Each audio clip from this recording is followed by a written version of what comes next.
Hey everybody, welcome back to Engaging the Phenomenon. And today we are honored to have back on our good friend and colleague, Darren King. Welcome, Darren. Hi, James. Good to be with you again.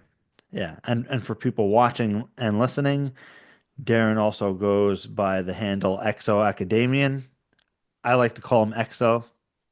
Yeah, for the past however many years, I love the name Exo. And Darren here, or Exo, is the host and the creator of the Point of Convergence podcast, uh, co-host, I guess, of Liminal Frames and Event Horizon podcasts, and I guess you can say the creator or the founder of the Essence of Being initiative.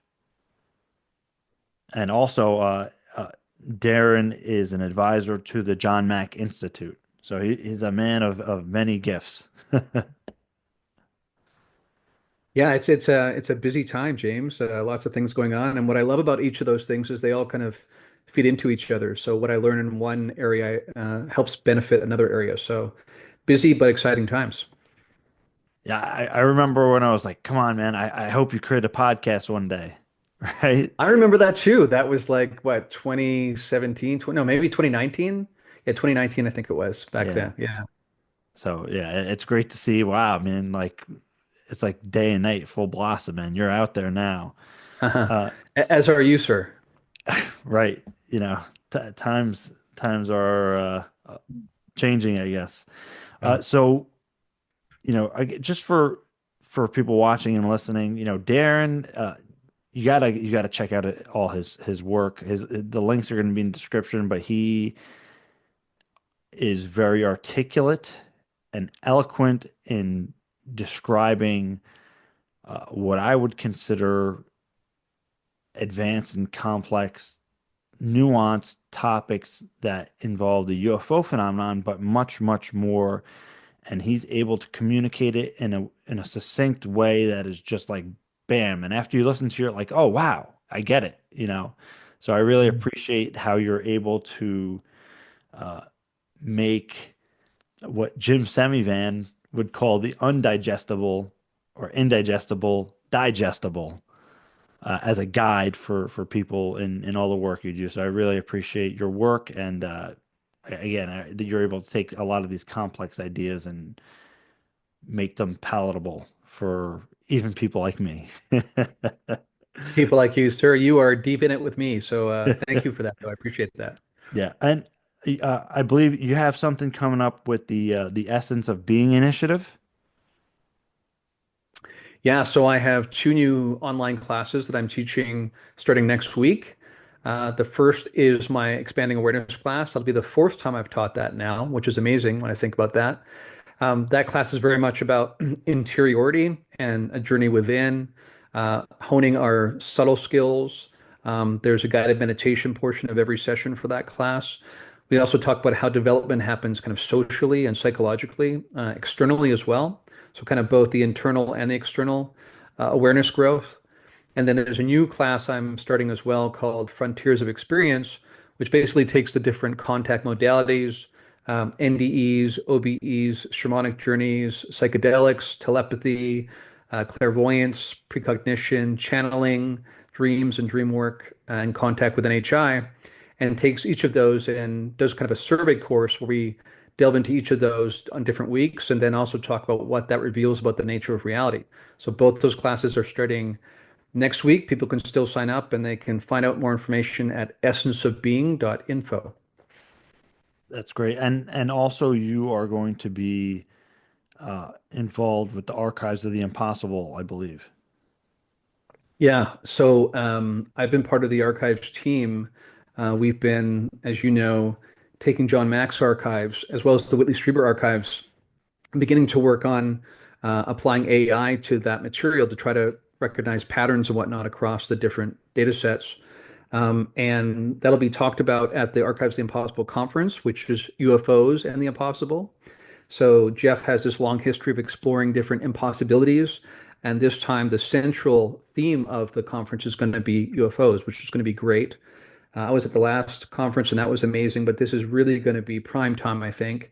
And I'm going to actually speak in a segment on the ethics of contact. I'm going to be speaking at the conference. Really looking forward to not only being there, but all the people that I'll get to chance to meet as well. Yeah. And I do want to circle back to that thread of conversation. But since we have Jan here now, the last time we talked was a little while ago, at least on here. I wanted to get your impression of, again, some of the recent events. So we had a new whistleblower come forward, a first-hand crash retrieval witness, Jake Barber. So what is your first impression, especially now after we've kind of had a few weeks to take that in and go over his testimony and see him engage with the public? What's your first impression of Jake Barber and his testimony? Yeah, I feel like that was a really pivotal moment for us in general, especially people like you and I who recognize the consciousness aspect of this entire thing. I found him to be a very credible human being, likable human being. He seemed warm and vulnerable in how he talked about his life. Um, and I think you get the sense that he has professional qualifications that are beyond reproach.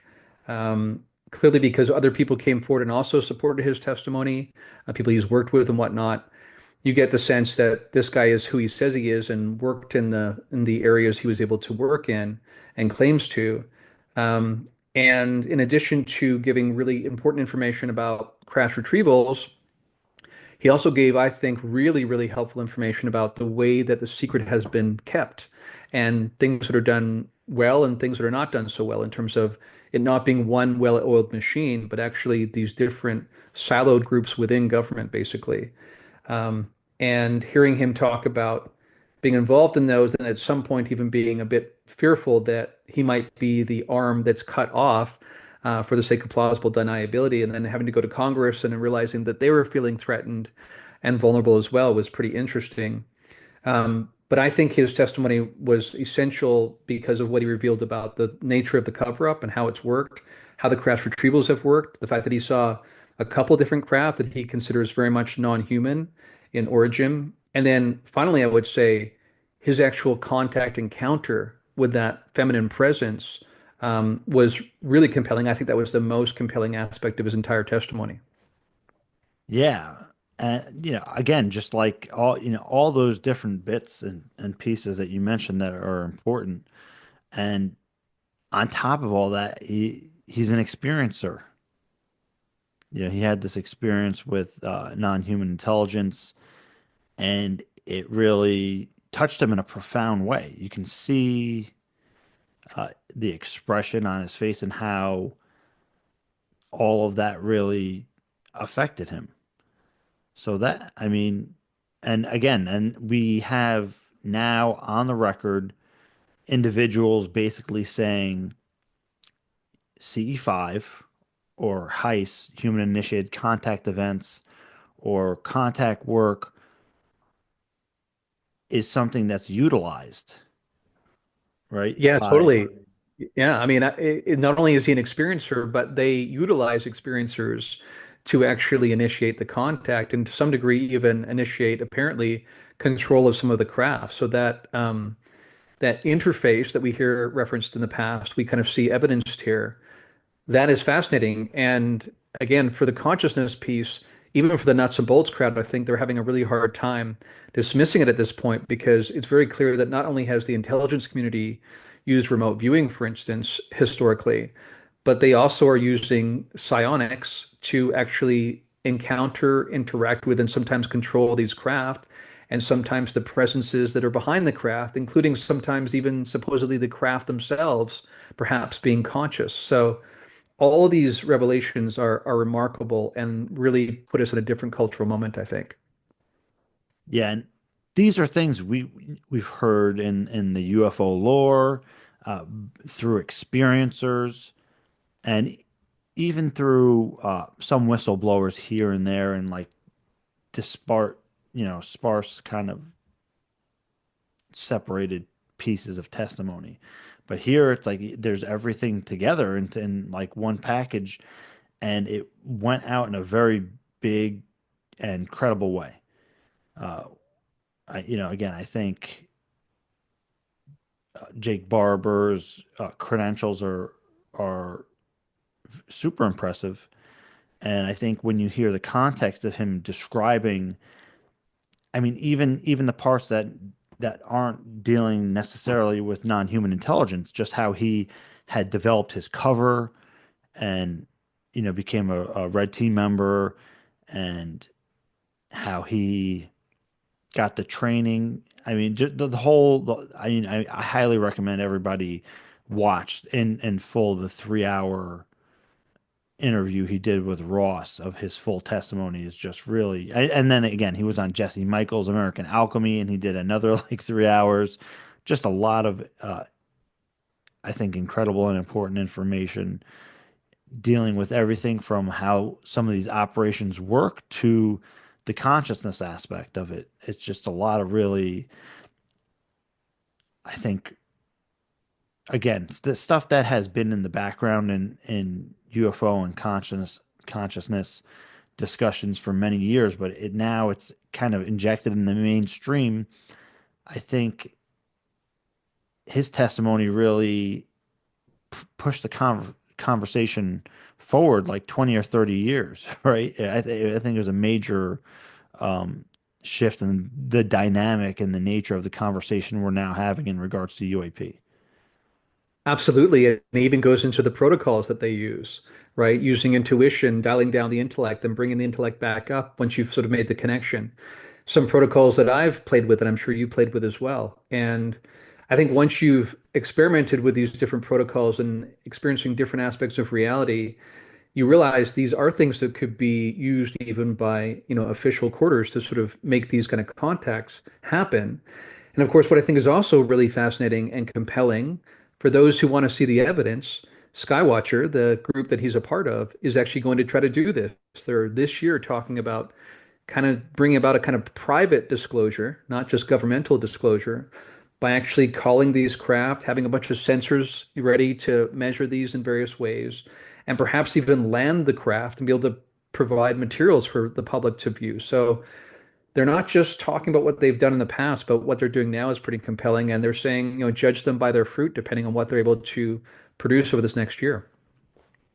Yeah, I don't want to overly speculate, but I do suspect that the objects that came down that were on the range were all kinetically taken down. That's what I suspect. I don't know that to be true by any means. I just think, I don't know, given the history of like contact work, CE5, Mission Rama, and even like if you go back to the 1950s with the contactees,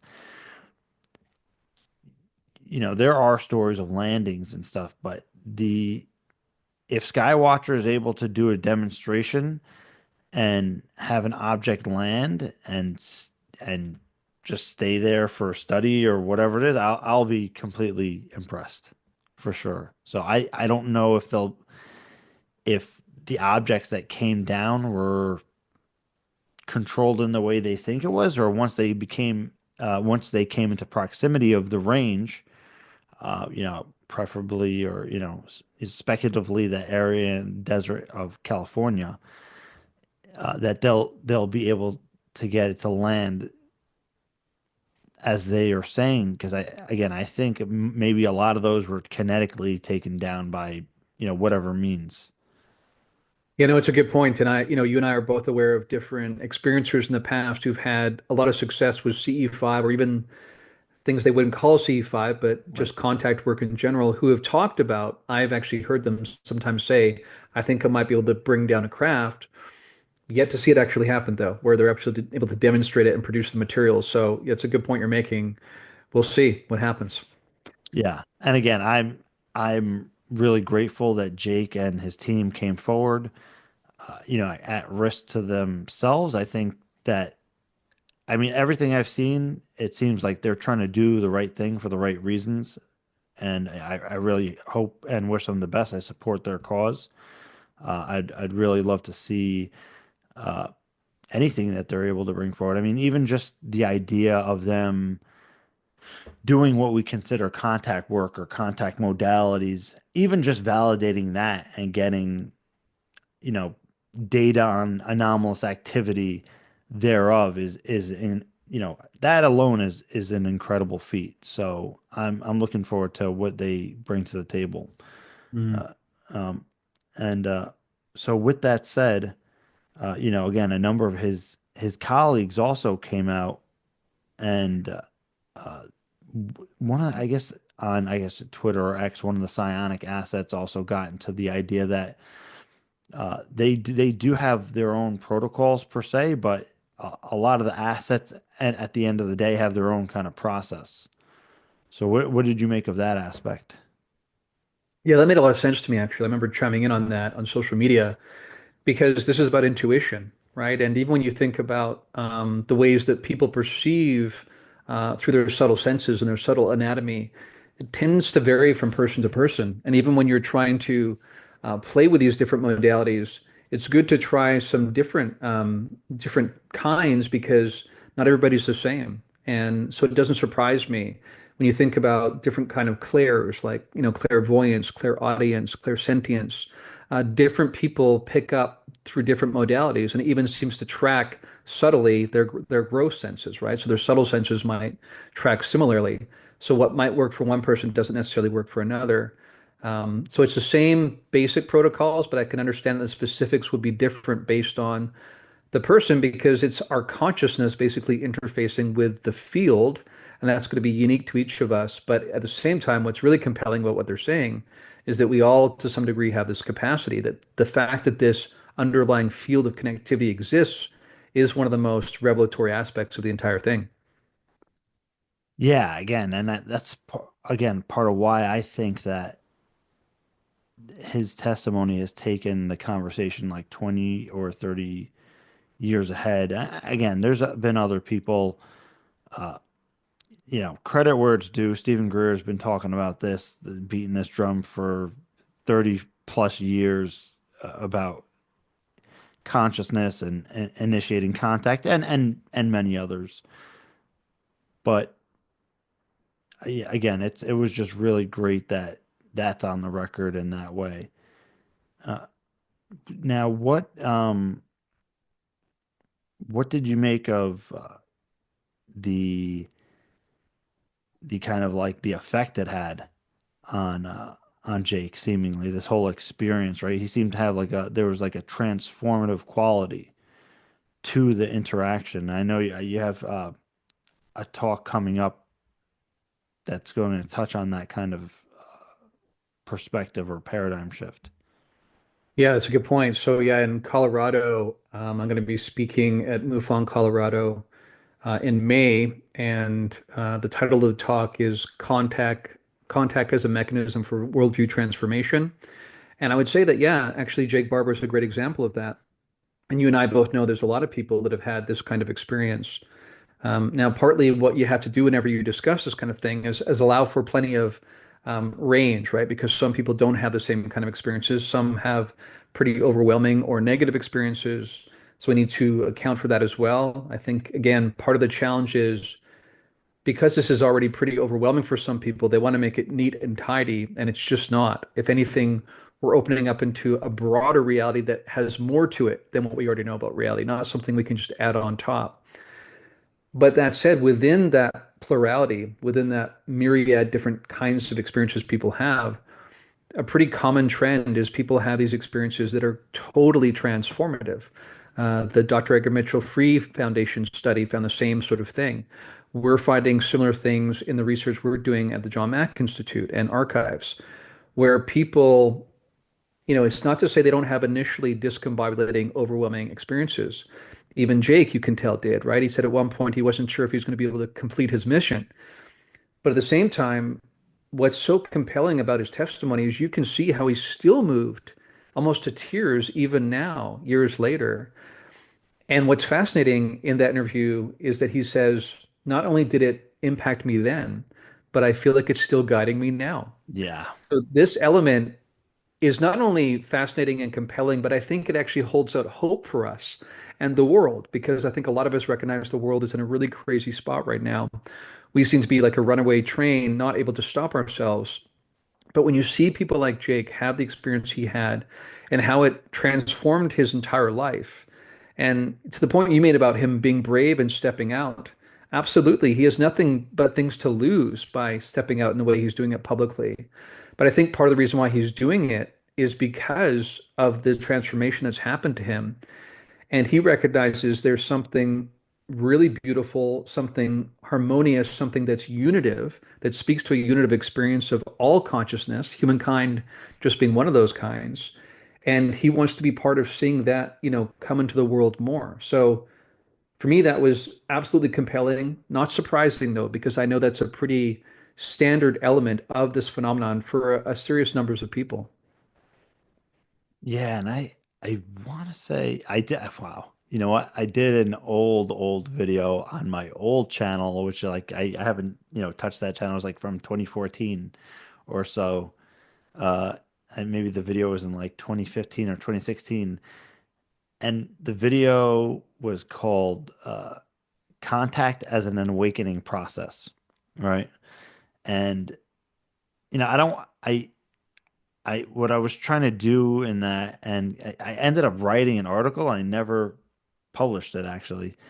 Was I didn't want to over emphasize or spiritualize the aspect of contact, right? Because people can get tied into just like contact with non-human intelligence, right? Because it's amazing, it's incredible, it's fascinating, it's a revelation, especially when you have the firsthand experience, right? It's just like an instant paradigm shift. Things kind of just lock into a new place, just automatically almost. But at the same time, just like as with maybe a profound out of body experience or near death experience, that kind of, if you want to say trauma to the system, your ontology or what have you, just really is something like an awakening process, right? Well, and contact is with non-human intelligence is just one of many spokes on the wheel of the point of convergence, right? Uh, so that the seeing that again, how moved Jake was, and something, I and many others, and probably you can relate to that kind of. It's almost like somewhere, if you're going through like an awakening process, somewhere or another, the contact or interactions with non-human intelligence is going to come in there at one point or another. Yeah, absolutely. And I think what I would want to highlight to people is, in some ways, the disproportionate transition or transformation that happens in people. Because if you think about, like you said, yeah, it's revelatory when someone encounters non-human intelligence, but the transformation they go through is much more holistic than that. Right. Yeah. That it not only changes the fact that they recognize we're not alone in the universe, which would inevitably create a few worldview shifts, but it's much more profound than that, right? Yeah. Because they fundamentally see themselves differently. Again, not everyone, but people like you and I have had this encounter. Jake's had this encounter. It actually opens you up to non-duality, whether or not you've studied that or not. Many times people have a direct experience of that. And once you've had that experience, you can't come back into the body and look at it the same way anymore.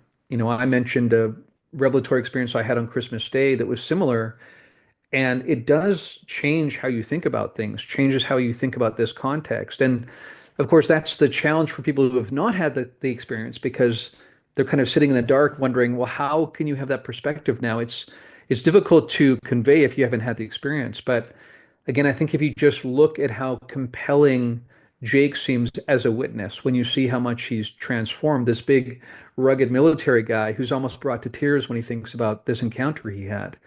And it changes how he thinks about the universe, how he thinks about himself, how he thinks about humankind, how we think about the nature of reality, and the fact, again, that we're part of this connected field of consciousness. And the fact that this is all happening at the same time that the telepathy tapes are Yes. having this upsurge in popular culture, where at one point they were even more popular as a podcast than Joe Rogan. I mean, so you're having millions of people encountering this notion of not just telepathy and psi and psionics, but the fact that there's this shared collective field of consciousness, which is central to what I teach in Essence of Being.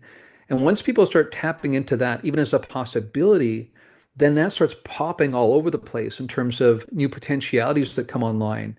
And that's kind of the time we're in. So it's a fascinating roller coaster because while the world seems like it's more unhinged than ever, at the same time, there's this blossoming of consciousness awareness as well.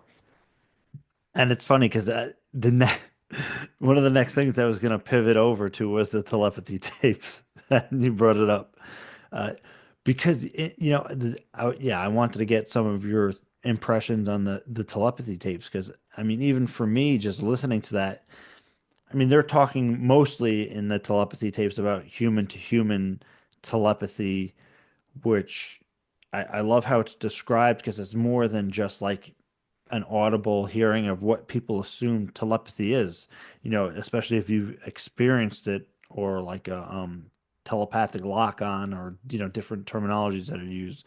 But there's a much richer quality uh, to what we consider telepathy, right? And it could be people who experience it differently because of whatever clairs they have. I mean, for me, in those times, I literally felt it through my body, like in a kinesthetic way. Uh, but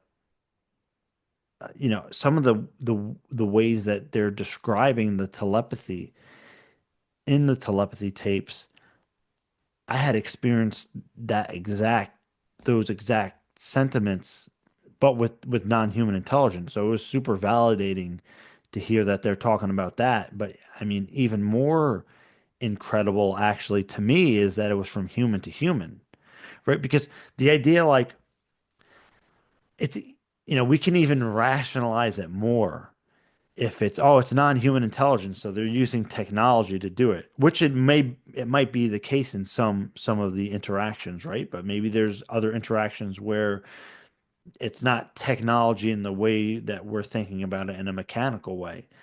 Uh, But in the telepathy tapes, there's no such obvious like mechanical technology being used. It's human to human, which to me that's way more incredible than I mean again, it's all incredible, but the idea of like a technology assisted consciousness or what Stephen Greer calls technology assisted consciousness and consciousness assisted technology. Uh, but again, just to bring that back a little, your impressions of the telepathy tapes in general. Yeah, well, I think, first of all, it's interesting because we have the work of people like Dean Radin that have established above chance that, telepathy does happen, that different psi capacities are real. And actually, as you know, it's actually difficult to find someone who doesn't have any kind of familiarity or history with some sort of psi experience. When he tries to find a control group, that's pretty hard to find. It's also just interesting when you think back to our history and how we've tried to eradicate people who have these gifts, actually. And he's actually made the point he thinks the mutation is to not have the psychic capacity, basically, in human history. So while that evidence is out there, it tends to be, just above chance kind of thing. And so some people think, well, it's not too strong a signal, but the fact that it exists at all above chance tells us that it's real, right? But what the telepathy tapes does is it brings this in a popular way to public culture, right? Because the way that it's delivered to people is very compelling, even to the point where you see the cameramen and whatnot actually having, these ontologically shocking experiences where they're saying, "Do I have to believe in God and spirit now?" And consciousness is this fundamental Yeah. field because they're seeing it happen to them in real time. They're witnessing it and they're clearly convinced by it. So the fact that it's so in your face and it's wrapped up in this very human story of kids who have had very little use of their bodies, right? Non-verbal. Um, and so you see how much they've suffered and how much their parents have suffered with stigma and just the fact that they were told their kids are not really there, the light's not really on, they're basically a vegetable. And we find out nothing could be further from the truth. Actually, these kids are having this really rich experience. I think about how we talk about psychedelics, and What's ironic is from a physicalist perspective, it doesn't make any sense because the brain looks pretty dormant. There's nothing happening. It's static. And yet people have these incredibly vibrant experiences, the most mind-blowing experiences of their lives, which tells us that it's not just a product of the brain. And here, again, the assumption was because of physicalism, these kids must not really be present. They're not really showing up. But we find out they have been all along. And maybe, actually, because we actually get dumbed down into language, right? We actually pick a native language. We learn to signal like one after the other, right? Very sequential, single-threaded way of communicating. And we don't have the need to draw on this deeper capacity, which might be our birthright. I would say is our birthright. When you think about even someone like Joe McMoneagle, he's talked about the reason why he thinks he was gifted is not just God-given talent, but the fact that he had to use this at a really young age on the main streets of Miami. And that's kind of what's happening with these kids too. They're forced to use this because they don't have the usual means of communication. But that kind of hints at the fact that we might all have this capacity. It's just dormant and it's like underactivated, basically. Now, what's also interesting to touch on what you said, yeah, telepathy is much more than just replacing signal like one idea after another, and just sending it through thought form rather than using verbal language. It's about sending what I've called before, like it's like total presence telepathy. And we find this in the UFO phenomenon too, where people encounter these beings and suddenly they feel like they know everything about that being. There's no hiding, right? So one of the things I talk about in Essence of Being, and we'll talk about in Expanding Awareness, is the notion of radical transparency. So something I really encourage people to practice is find every way you can, and we go into numerous ways, you can actually clean the field so that you're not getting in your own way of perceiving more from that field. Because we have all sorts of ways we tell white lies, lies by omission, exaggerations that might seem harmless on a physicalist kind of perspective, but I think actually mar our ability to actually tune into that field. So we practice and talk about how to practice radical transparency. And as that happens, more and more begins to bubble up from this field because we've been connected to it all along. And I would say that's one of the most fascinating aspects of the show of telepathy tapes is when the one kid says he knows the plot of Harry Potter, and the mom says, "Well, how can you know that? You haven't read those books." He's like, "No, but my sister did." So that means that whatever's in her consciousness is also available in his consciousness, and he can access that. And I think the bottom line is, like you said, this is not just NHI doing this, where some people might say, are they actually using us? Are they making us think something happening that's not actually happening? Here we see that it's not only human to human as well as NHI to human, but perhaps it's the default nature of the universe in us being conscious agents. This is a hint that we were actually connected in this bedrock. And I like to use the analogy of we are like the islands popping up above the surface of the water. I think about the Hawaiian Islands, but beneath that, it's all connected in bedrock. And that is an aspect of who we are. And we can all tap into it. And I think what I'm most interested in is the techniques we can use, the protocols we can use, the practices we can use, the commitment we can have towards being aware of that field and also cleaning our ability to see, feel, and perceive that field. Yeah, and just in experiencing something like that, I can say that it felt like number one, it was just it felt so natural once it was occurring, and it felt like so it felt like the purest level of communication possible. And it felt like, words are there's just like it felt like there was no room for misconceptions, right? So people talk about downloads, uh, packets of knowledge and, you know, all those kind of ideas. And I think again, you have the UFO phenomenon and non-human intelligence, but just the experience of that, like again, a telepathy or a download experience is just as transformative, right? It's another one of these points of convergence, as you would call it, and it's pretty incredible. Uh, but I did want to shift the conversation a little based on something that you're going to be talking about at the Archives of the Impossible. Uh, there was what is it? The talk is the ethics of contact. So, we're talking a lot about telepathy. We're talking about interactions with non-human intelligence. What is the ethics of contact? Well, that's going to be interesting. And I think the reason why we have framed it that way, and even at the John Mack Institute, we've talked about multidimensional ethics, which might sound pretty strange to people's ears when they first hear it. But as I was saying earlier, the implications of these experiences end up being very far-reaching in terms of it changes not only people's understanding that we're not alone, but it also changes their understanding fundamentally of who they actually are. And it also changes their understanding of the nature of the cosmos. And when I say also the nature of who they are, many people, and this is actually recorded in the archives, the John Mack archives, for instance, will be on board the craft, and not only do they suddenly remember these beings, sometimes they remember them from before the time they actually knew their parents, which is very, very interesting. You talked about the overlap with near-death experience literature. That's very much there. And people often have this feeling of returning to source or returning home when they're with these beings.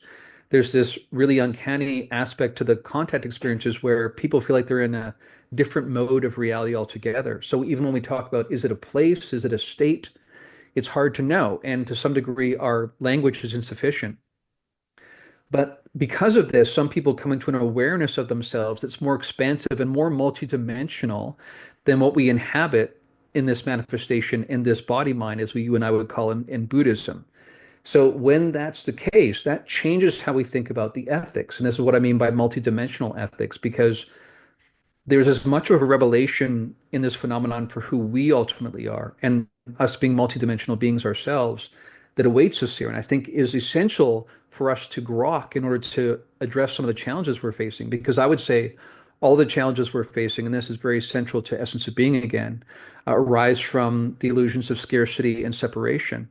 So what happens in many of these contact experiences is that illusion is obliterated.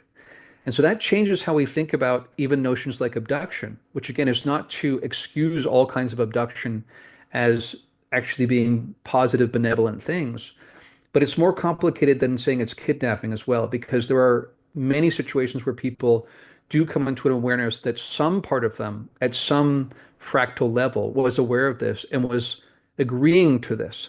So this is complicated. This is controversial stuff, but I think we have to get into it to do justice to what's in the data.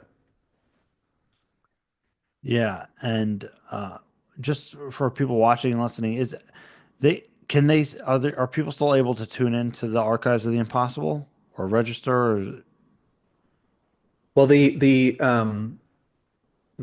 numbers of people coming forward to want to attend was really overwhelming. It sold out almost right away, kind of thing. And I know that there was an attempt to open up new spots, both virtually and in person, a couple of days later. I'm not sure what the status is right now, but I know that you can attend it virtually as well. So I assume that's still the case, but I don't have the most recent information. I know that the demand was pretty high, which again, I think just speaks to the times we're in.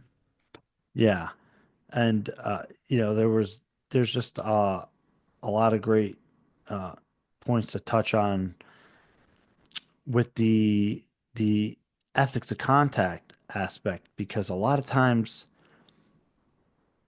there black and white thinking is employed, right? And it's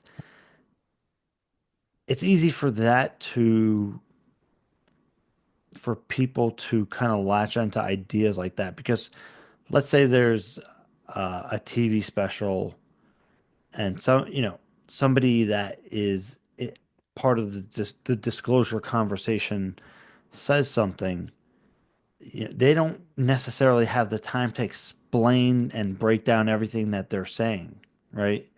So, you know, it's there's a lot of stuff that comes into the conversation, and again, we have like these narratives. So, like one aspect is, oh, well, we have the disclosure, like the UAP transparency narrative that is kind of more fear-based. Um, but right here at the same time, we have again, there's the military aspect of it, right? And then there's also you have maybe somebody like Jim Semivan is saying, "Oh, this is indigestible." The indigestible reality of not just the UFO phenomenon, but everything it implies. And at the same time, you have again somebody like Jake Barber talking about his experience and how beautiful it was for him and how he was moved by it, and it's still guiding him. So how do you reconcile all these different like I want to say narratives or conversations that come to that come to a head?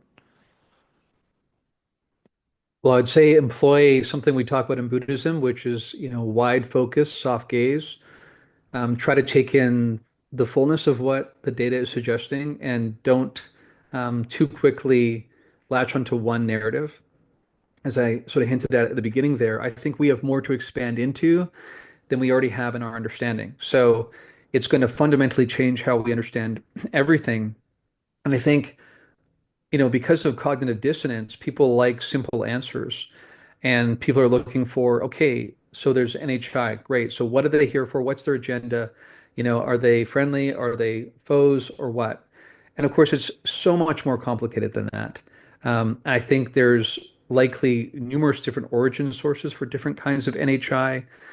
I think that even when we talk about something like the Greys, there's different factions of Greys, and there may even be beings that look similar, that kind of get all lumped into being the Greys, and yet are actually different kinds of beings. We've got some that are, biological robots, basically. Jake Barber talked about soft tissue drones. You mentioned earlier what Stephen Greer's talked about with technology assisted consciousness and vice versa. I think we're seeing evidence of what's arising from a time or a understanding where consciousness and external technology has been kind of fused. We kind of have this integrated fabric, and that's partly what we're running into. And it's confounding the way that we tend to want to split up the world.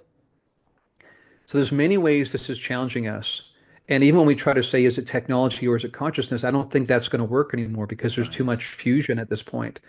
And if you think about even the work that we're doing, it's not surprising that we're going to end up there. I think AI is part of the picture in terms of this really advanced AI that sometimes is interfacing with us, right? And I think we have to be aware that something I really champion and try to put forward, and it's part of my integral theory background, is that there's a spectrum of consciousness development, and we're not going to have NHI showing up that are all angelic, nor all demonic, not all good, not all bad, everything in between, every shade you can imagine, because I would say that's the trajectory of every conscious agent in the cosmos, which is a splinter of source consciousness. I think that's true of them. I think that's true of us. And you're going to have different agendas, some agendas that overlap, some agendas that actually contradict amongst the different NHI. I think all of that's in the picture, and people need to, as much as they can, hold from coming to conclusions too quickly. You need to spend a lot of time, as you know, gathering data. And the second you double down, is again going back to a Buddhist kind of notion here. Um, we want to be beginning mind, right? We want to not think we've got it figured out because the second you do that, you're already distracting yourself from other aspects of the data that are part of the picture. So I find that I'm still taking in new data, trying to understand what's going on. And that's going to be the case for a while. It's going to be interesting when we perhaps get some sort of more official disclosure or confirmation, because you're going to get all the yahoos that are the social media loudmouths who will suddenly want to have a voice in this matter, who are woefully uneducated in the matter. And I've even found that myself, I've seen this, and some of my colleagues have seen, even when academics now are coming in, which is great that we're seeing more engagement from academia. But sometimes again, they come in thinking they're going to take all of their understanding of reality and just add this like the cherry on top, when actually they have as much to unlearn as they have to learn because of this data. So this is where we are. So, again, soft gaze, wide focus. Yeah, and speaking to that last point you made, when Jesse Michaels had on Kai Dickens and Dr. Diane Powell in the short documentary he did on the telepathy tapes, I loved what he said about the paradigm shift. I've said this before, but I really love his perspective on this. It was that it's not just like, okay, you have UFOs or even like non-local consciousness and you kind of just nicely fit it into what we already know. It's a reorganization and imagining of everything. That's why it's a paradigm shift. It's not just like we're fitting these pieces that are the new pieces into the puzzle. It's a whole new puzzle that you have to consider, on a whole nother level, or even like dimensionality. It's not just like we're taking these new ideas and making them fit with our old ideas. It's a complete kind of reconstruction of reality, um, as it is, as much as we can perceive it, right, bit by bit. Uh, Yeah, let me chime in on that because a couple things to add there is that what's compelling as well is that there is evidence arising from completely different fields of inquiry, right? So in foundations of physics, we're seeing this understanding that space-time cannot be foundational. There must be a structure beneath space-time that you get things like space-time and quantum gravity that arises from something that's a deeper structure. So we're seeing that already.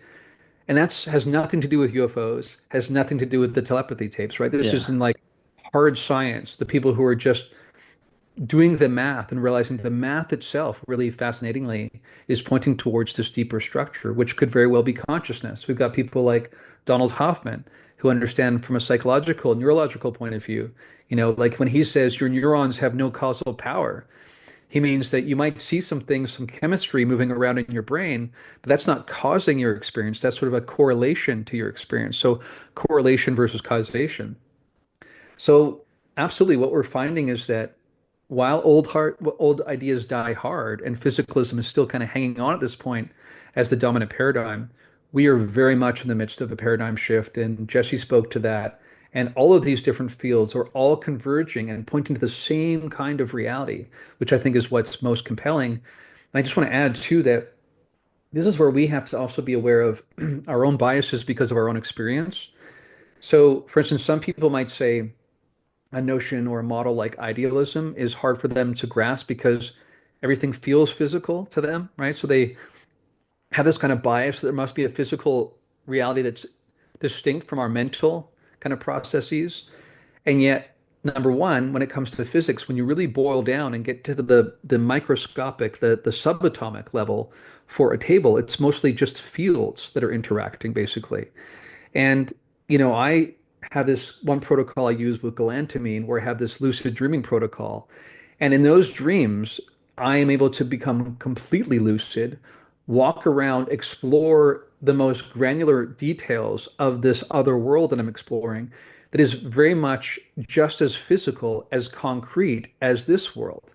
And once you've had those kind of experiences and you wake back up into this world, it helps you realize that the physicality is an aspect of the data set. It's an aspect of the matrix, if you will, that we're within. That doesn't mean that's fundamental to reality itself. And what's fascinating is all these different fields are kind of pointing in that same direction. And just for people listening, we're not giving medical advice, but could you just lay out that protocol for people with the galantamine? Just because that's another fascinating. I mean, see, on the surface, it might seem like, oh, it's not related to UFOs in any way, but like again, point of convergence. That at some point, all these points like crisscross. Yeah. So, in where you can have a profound, like dream time reality interaction with non-human intelligence that is so surreal or um, even visceral in different ways and tangible in the sense of that you actually derive some kind of information or impression that is lasting even in your waking reality, right? So it's just not so black and white, but the non-medical advice galantamine Yes. protocol, please. Yeah, so I've had numerous people ask me about this. So let me just say, following James' lead there, do your own research, make your own decisions about this. Galantamine, for the record, in the United States is categorized as a supplement, and you can order it from Amazon or other kind of, online places. It's not categorized as something you have to, have a prescription for. In some countries, I found out, for instance, in Australia, I think it is. You actually have to have a prescription for it. But that's not the case in the US, and it is sometimes used to aid people that are suffering from dementia and Alzheimer's and things like that. So I've had some people say to me, "Wow, you're taking an Alzheimer's drug? That seems pretty radical." And I'm like, "No, it's a supplement that can be used in more than one way and can have a benefit in more than one way. So be aware of that." But the way that I was first turned on to this was there was actually a study that was done testing this very thing. Could galantamine with paired with meditation help people have lucid dreams more than the average? And they found it absolutely. The number one, this combination protocol of galantamine and meditation, which I'll describe in more detail in a second, not only, first of all, made their dreams much more vivid, incredibly visceral, to use that word you used, but there's a significant portion of people that could actually become lucid in them. So my experience has been that I can become completely lucid. So what I basically do is I wake myself up just before I'm going to go into REM. So think about when you tend to go into REM, 4 o'clock in the morning or something. So I set an alarm, I wake myself up. I then meditate, mainly to, and you and I have talked about this in previous times we've had a discussion, to make sure there's no negative energy, kind of residual energy in your system, because that can often end up populating into the dream, which to your point, interestingly, that can even populate into contact experiences sometimes, right? Again, this bleed through of mindscapes becomes really interesting. So I meditate usually for half an hour or so and try to set an intention, not for a specific kind of experience, but just for a positive experience, whatever it's going to be, and that I'm shown whatever will help me kind of thing. And during that time, I take 2 tablets, which is 8 milligrams of galantamine, and then you go back to sleep. And then what happens to me, I'd say 90% of the time, is I wake up fully lucid in the dream. And like I say, there's times I've walked up to a brick wall, a red brick wall, and examined it really close up. Like, does it look like, only a virtual reality once I get up close? Can I see the pixelation? I can't. When I scrape my palm, along the brick, it tears the skin. I can feel it tearing the skin. I get down and I examine a blade of grass at a microscopic level or as close as I can with my eyes. It smells like grass. It feels like grass. I can touch the soil beneath the grass. And I'm doing this all consciously with total lucidity. And what I end up experiencing, in addition to running into people that I seem to know, even though I don't know them here, but they seem familiar and they seem to know me. But again, when I wake up back into this reality, it feels no functionally different. So once you've had those experiences, it does change how you think about the physicality of this experience. Might not actually be physical the way we think it is. That's just part of the experience set. Yeah, and for people that are interested in all that kind of experiences, research work, there's also things like Tibetan Dream Yoga, which has a process, Yoga Nidra, which a lot of times Yoga Nidra is taken as like a relaxation thing, but if you do research, there's deeper aspects of Yoga Nidra which are utilized to have that effect, to become awake in the dream. Man, there's a really awesome Sri Yukteswar quote that I would love to be able to just recall right here.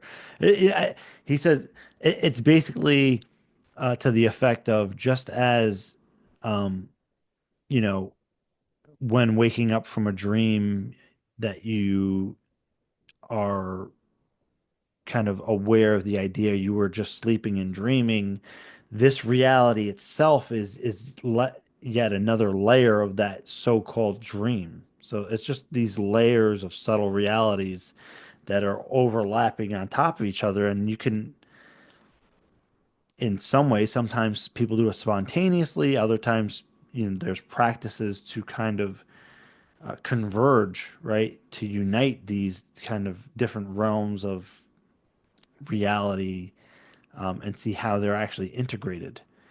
Uh, but again, then you can have this galantamine protocol that can augment it. So you can use the yoga nidra or Tibetan dream yoga or what Darren described here with galantamine to kind of enhance or augment that effect. And there was actually a Stanford University, um, I guess I would say he's a professor. I'm trying to recall, but his name's Stephen LeBerg, and he's done wonderful work and research onto lucid dreaming and being able to pretty much, I want to say, prove or provide, you know, remarkable evidence that can become awake within your dream and conscious while you're dreaming. And again, Stephen LeBerg, look, he's done if you look him up on YouTube or look up his books, you're going to find excellent research in that regard. Uh, But I want to pivot here and move a little bit back to the disclosure conversation, because it is very relevant, and yeah, I always love to show people how, they're all interlaced, right? From these subtle reality aspects to disclosure even.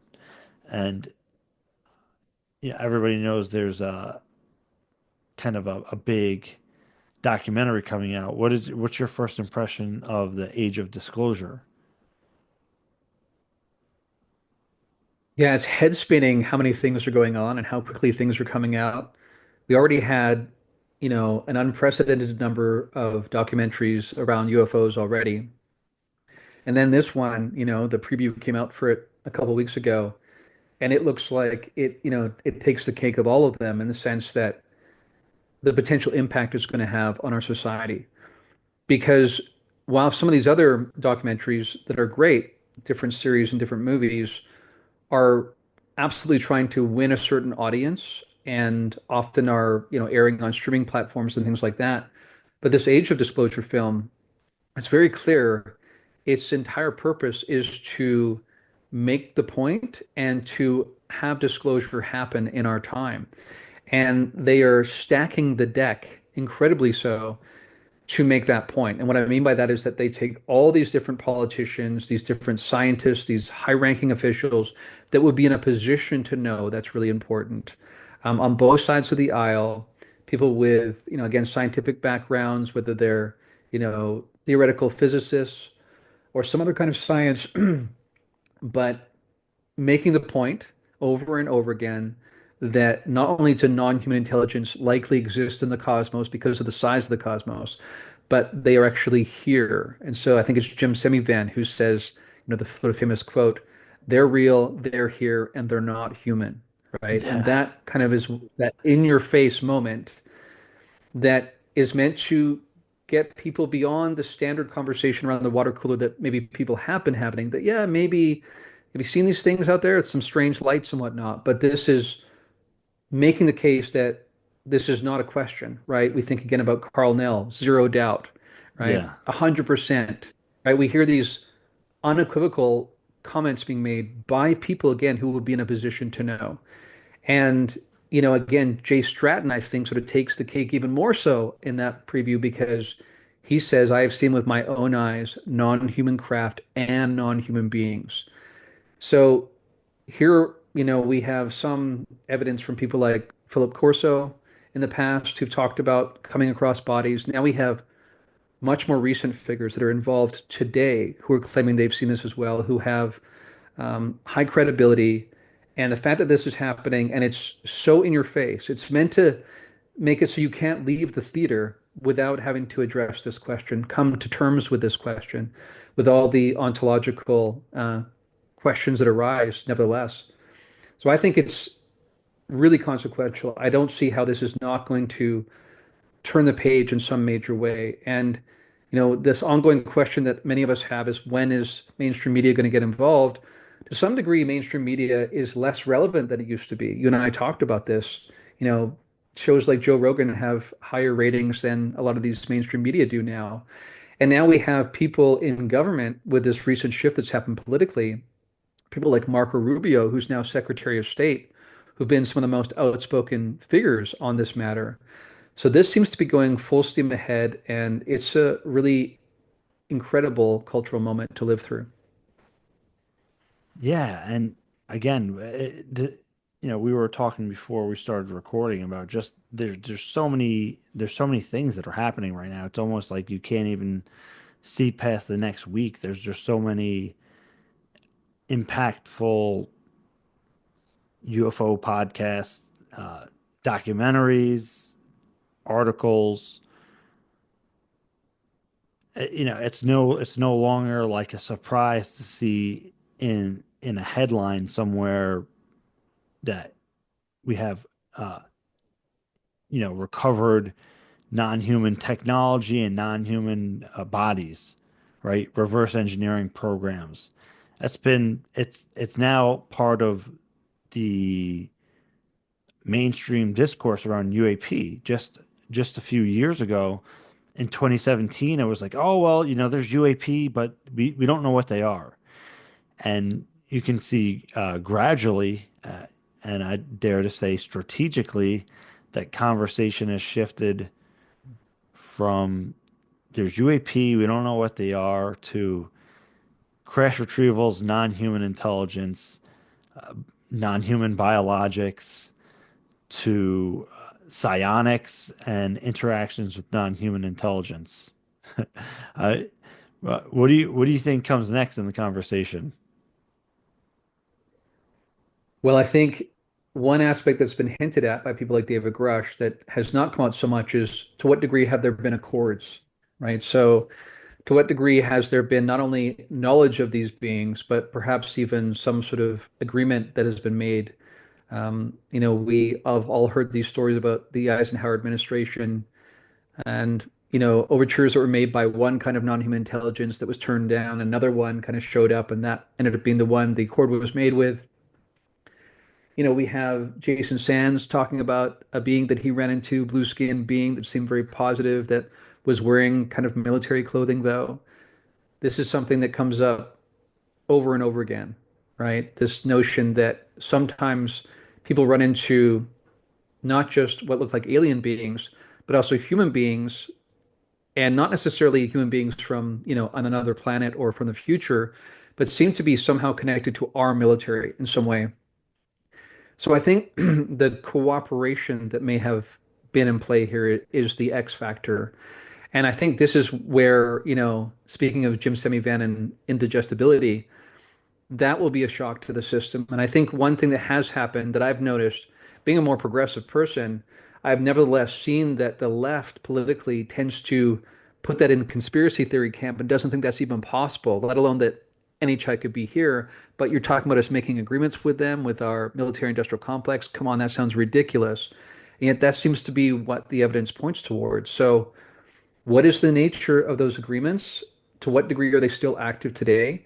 How will disclosure change those or bring them to the surface?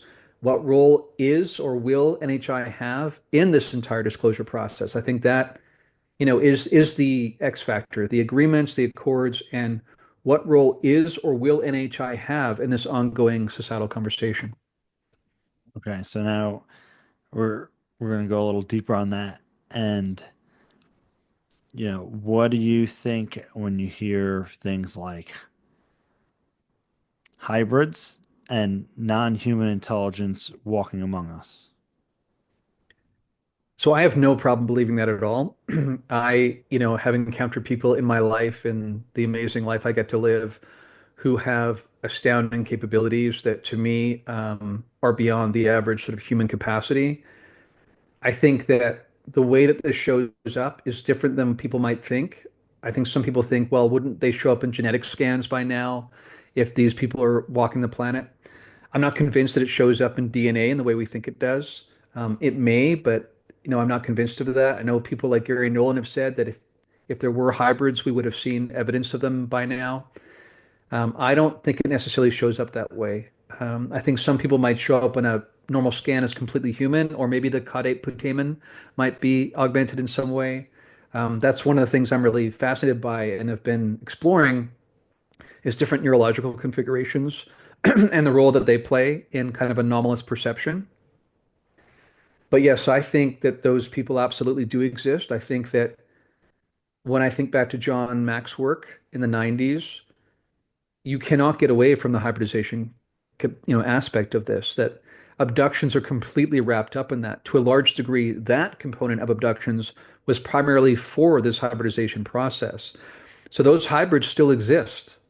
And they may exist elsewhere, but they may be introduced on the planet at some point. That's part of the lore is that it will help with some sort of transition that awaits us in the future. And again, when I think about the runaway train that human civilization seems to be now aboard, it's not hard for me to imagine that there would be some sort of transition and that these hybrids who have some of these augmented psi capacities and the ability to contact and communicate with some of these other species, as well as relate to and communicate with human beings, I could very much see that being part of the picture. In fact, that's kind of what I expect at some point.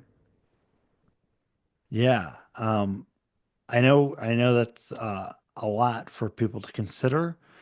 Uh, but again, if you go into the UFO literature, if you're looking for that, you can find it, right? There's just a lot of information that discusses that kind of thing, and yeah, everything from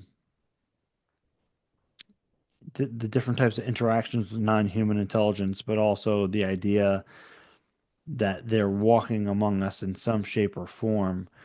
And I think that's that could also be part of the indigestible uh, equation that Jim Semivan might allude to is that, you know, I mean, do you think that people will panic if that is disclosed, or do you think that will be disclosed? How do you think that can even be introduced in a way that is digestible?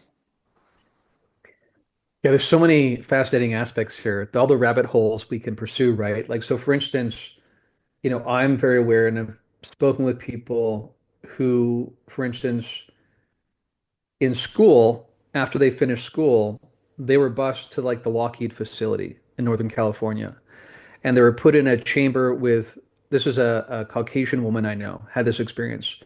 And she was bused with two other indigenous boys. And they were taken to this one chamber in the Lockheed facility. And from her memory, nothing happened for 3 hours. She was just in there, and then they'd let her out again.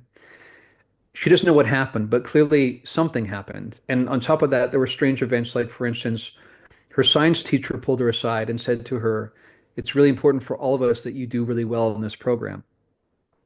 So there are cases like this where the defense contractors that are wrapped up in, again, all of this in disclosure, but also crash retrievals and whatnot, who understand the consciousness aspect. And there are people who have this augmented capacity. And on top of that, the government seems to be able to track these people, not because they're getting on social media and saying, "Hey, I'm an abductee," but there's something about them that can be tracked by the government. And so often you'll find people not only have been abducted by NHI, but have also had encounters that might be more like a MyLab kind of situation where they end up in a facility that looks like it's standard conventional human beings that are also conducting various experiments. Sometimes I think it's framed to look like it's NHI to confuse the person.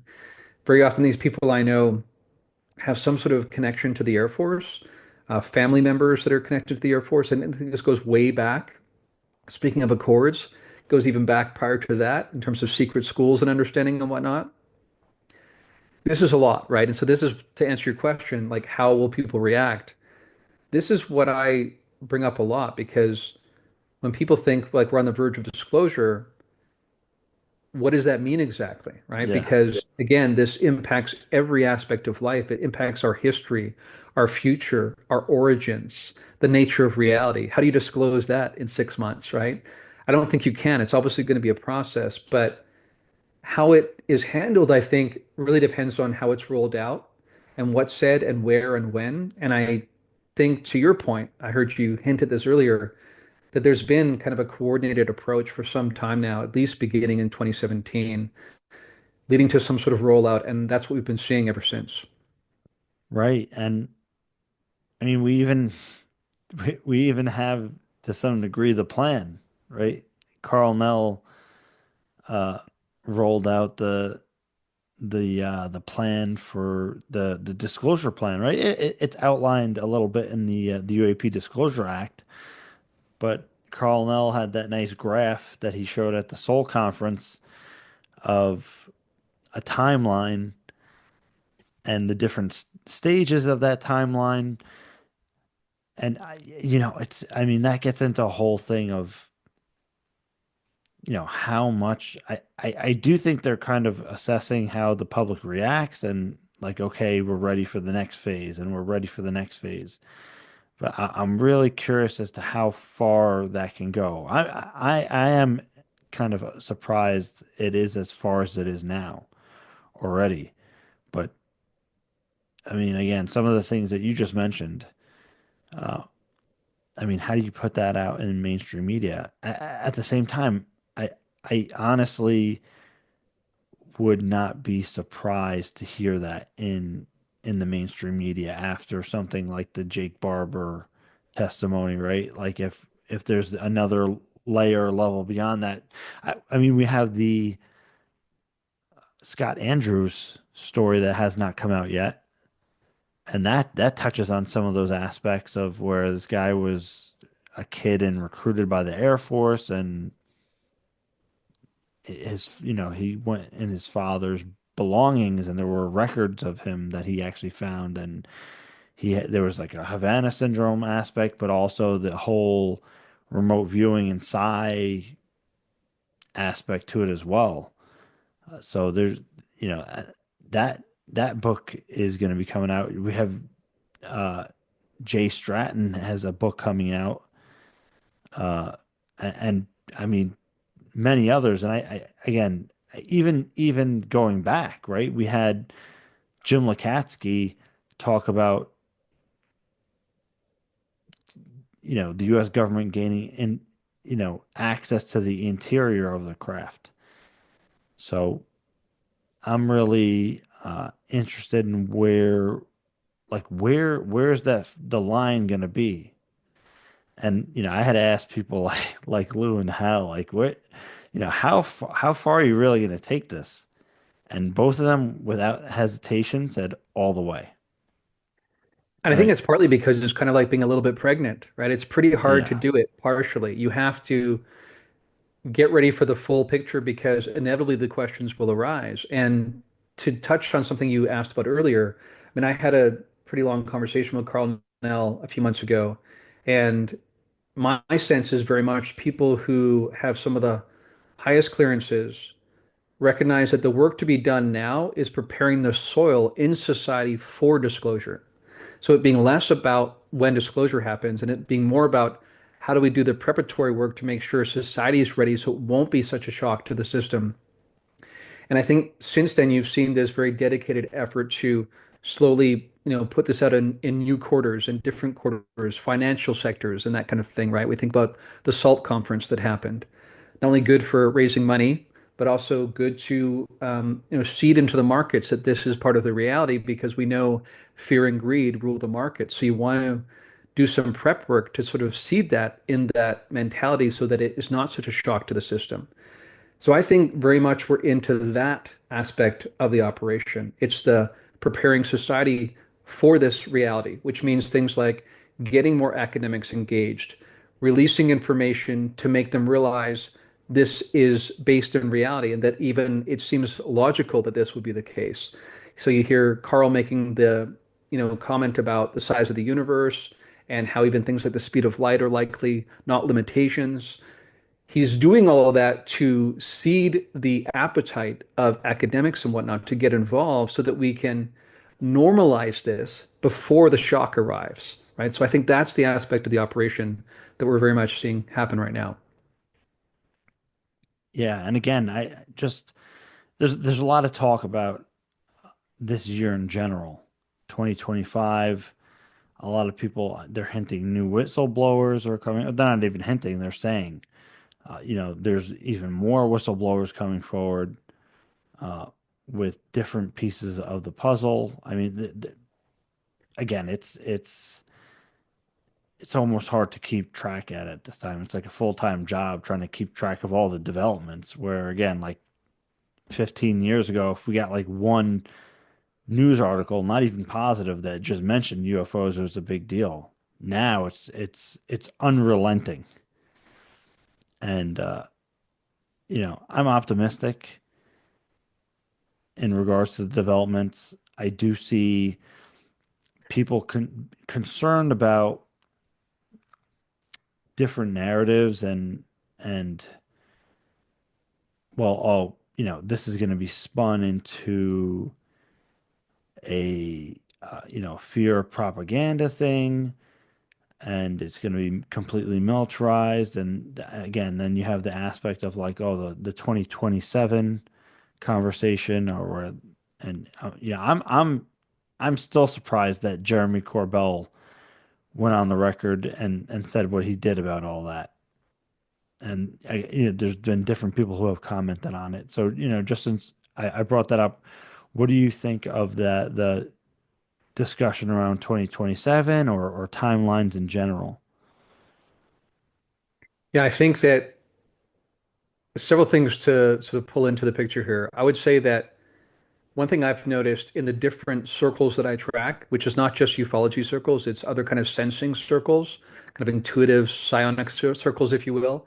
There's a sense across many different circles that something's coming, and it's pretty major, and people are preparing. Some people, deeply in their meditative practices, preparing for it. Some people, actually planning for life events that are going to change because of what they sense is coming. But this is across the board being sensed. And we all know that major moments in human experience show up in the field across time. So I like to use the analogy of you drop a large boulder into a pond, the concentric circle of ripples will go in all directions. And think about that going into the past, and people then can perceive that, they can pick up on it. And so, particularly impacting moments that impact our consciousness, not only do they make random number generators go non-random, but it also means that we can pick up on it. So I think something is coming in the human future. I think many people sense that. I think part of the bizarre circus-like atmosphere we're in sociopolitically right now is related to the fact that a lot of people can perceive and intuit that something's off, something's wrong, something needs to change. Now, where people apply the blame for where they think the change needs to happen, some are more discerning than others. But I think that fundamental feeling that's arising in people's bodies somatically that shows up as anxiety and things like that, that's real. That's tapping into something that's part of the collective consciousness. And I think on top of that, what we mentioned before, where 2017 on feels like it's been a program to some degree. It's been scheduled.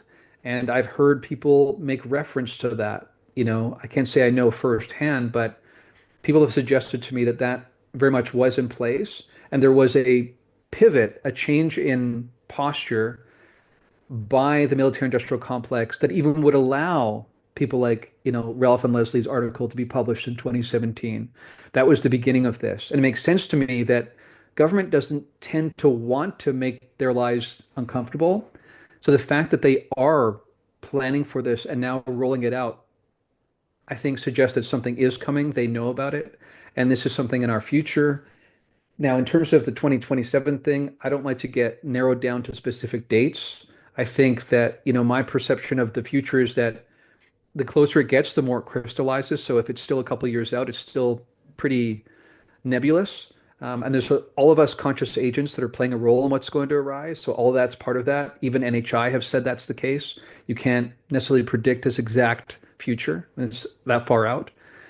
But nevertheless, the convergence is what's most compelling to me. And I mean, across all these different things we've discussed, they all seem to be pointing towards some sort of monumental moment. And I think the disclosure movement is part of that as well. And with all that considered, and let's just say everything we've discussed in this conversation, what is what can people do in their day-to-day lives to, I don't even want to say prepare, in the sense of that maybe even has connotations to it. But what could people do to be more present or and engaged in this entire process that's going on? Yeah, it's a great question. And I think I would key on the word you use there, present, being present.